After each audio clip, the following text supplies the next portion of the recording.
Hello friends, welcome back to STM Tutorials. Myself Ajinkya, and we are here to learn embedded system on STM32F103 controller. So let's begin. In this video we will learn about Proteus. So what is Proteus, how it works, how we can import components and how to use it. So clicking on the help menu will show you details about the Proteus. You can scroll down to know more about the Proteus. So there is introduction given. So what Proteus is used for is simulation modeling, schematic capture, PCB designing and others. If you scroll down you will get more help about the Proteus.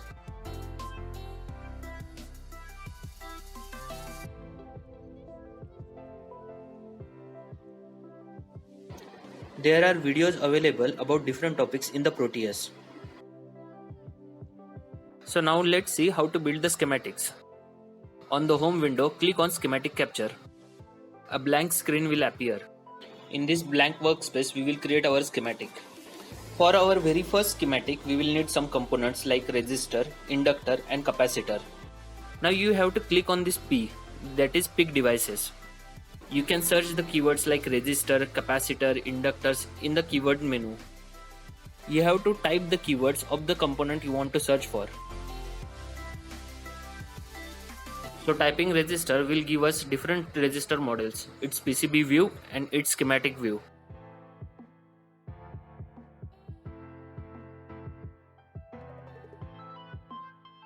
For our simulation we will select this resistor.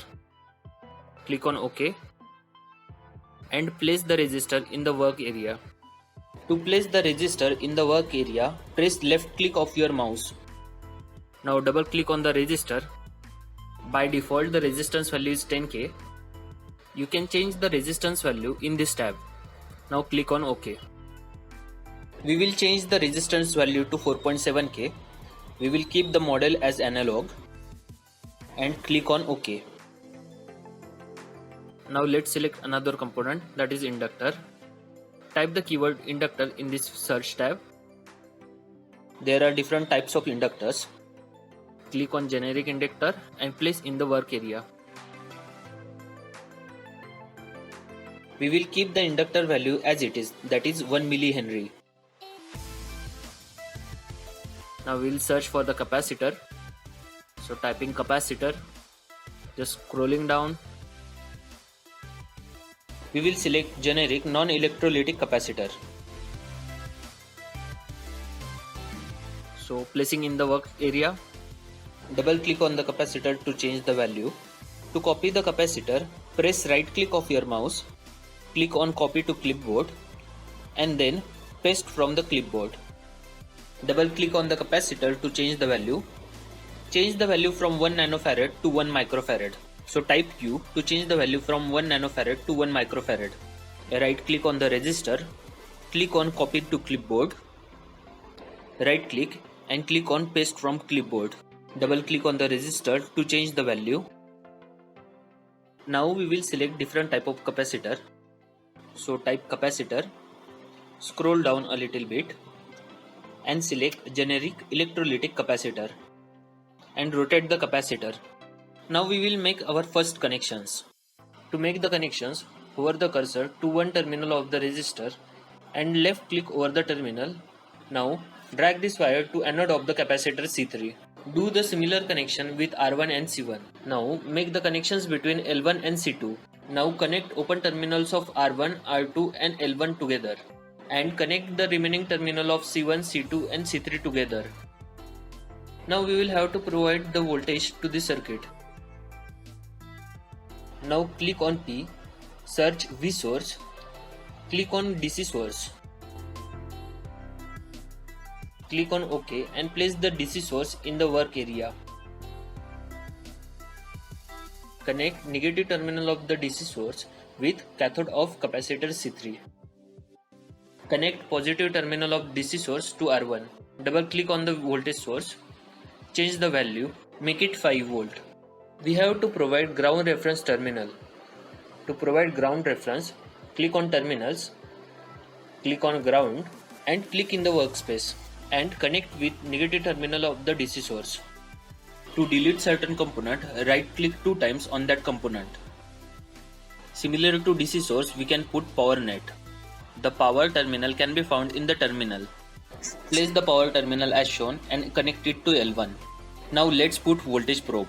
You can find voltage probe in the probe options. Now click on voltage and click in the work area. Now place this voltage probe to a point where we want to check the voltage. We are putting it to the power terminal. Similar to voltage probe, there is current probe. The current probe shows the amount of current flowing through the path. Now let's go to the terminal options again. Click on default and place in the work area. Connect it to L1. We will name it as 5V VCC. Now again select the default terminal, place it in work area, double click on it, select 5V label. This will connect to the power net internally. Let's see that we get the 5V at this terminal. So putting a voltage probe next to it and connecting it to the 5V. There are multiple ways to provide the DC supply. So if you go in the generate tools, you will find DC supply. Now let's run the circuit. Click on this icon to run the circuit. After running the circuit, you can show that the voltage probe shows 5V. So the power net gives us 5V. Now let's stop the simulation. To stop the simulation, click on this icon. Now let's replace the power net with DC terminal. To replace, click on terminal, select DC and place in the work area. Double click on it and change the voltage level to 5V. Now let's run the circuit again and check the outputs. The output is 0V. We didn't change the voltage level. So stop the simulation. Double click on the DC source and change the voltage level to 10V. Run it again. And yes, we are getting the 10V output. Let's stop the simulation. So our first circuit is simple and successful. It was only for the demonstration of how to place the components and from where to select it. Now let's glow some LEDs. Select resistor from the recently used components. Place it in the work area. Click on P. Type LED. Scroll down and select the LED. We will select different color LEDs for fun. You can place as many as you want. I will select 4 colors: blue, yellow, red and green. Now place it in the work area.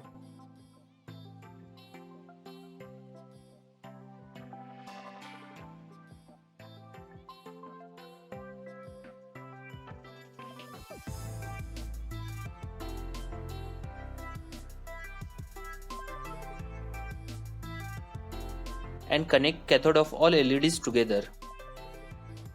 Place the ground terminal.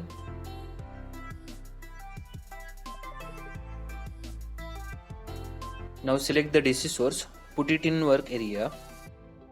Connect R1 to DC. Connect anode of all LEDs to R1.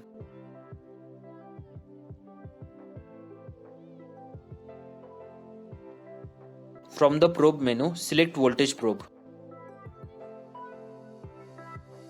Now double click on the DC source, change the voltage value to 10V and put it to the anode connections. From here, select the DC voltmeter, put it in the work area as shown. Connect negative terminal of DC voltmeter to cathode of the LED and positive terminal to anode of the LED.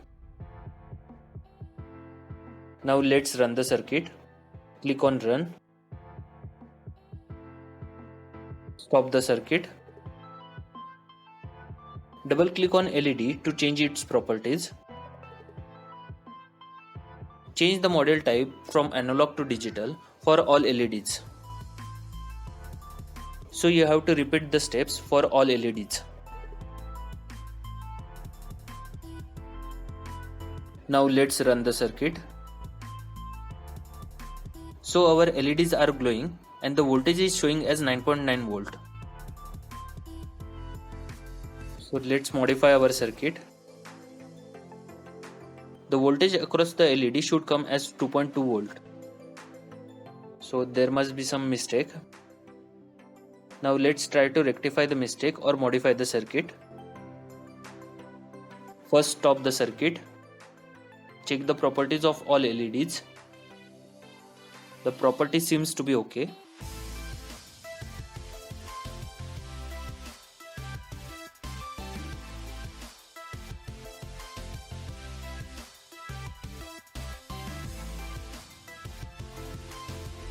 Let's try to change the DC source. Double click on the DC source, change its value to 10 volt.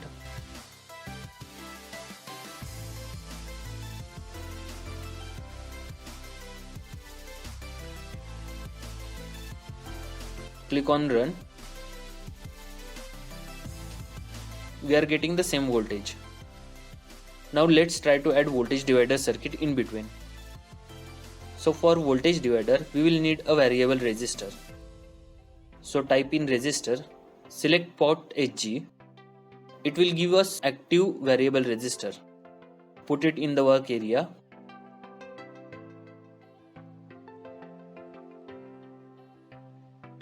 Short the variable terminal and one fixed terminal.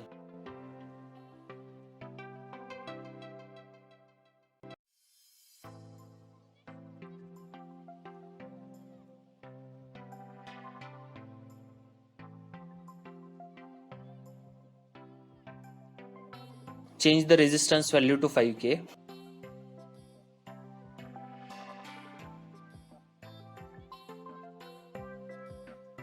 Try to run the circuit.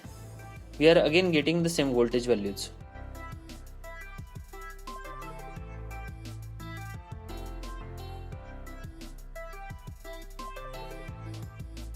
So connect one terminal of LED to the ground. Now try to change the wiper position of the variable resistor.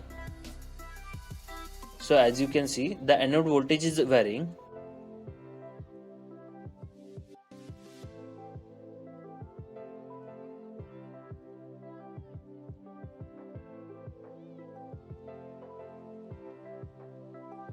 At the maximum position, the anode voltage is around 3 volt.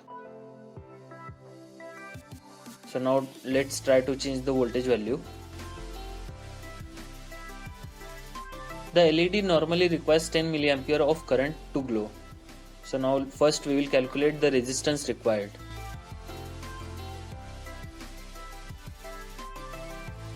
So 10 volt divided by 10 mA or 15 mA. The current flowing through the circuit will be 1.85 mA.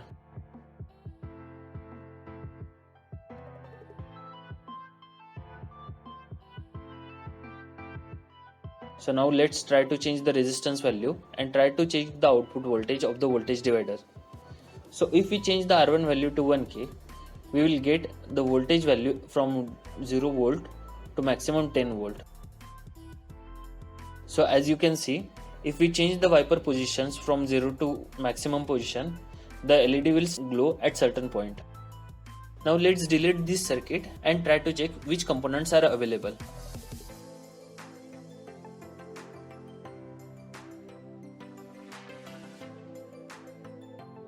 So there is 555 timer IC which is used as a timer.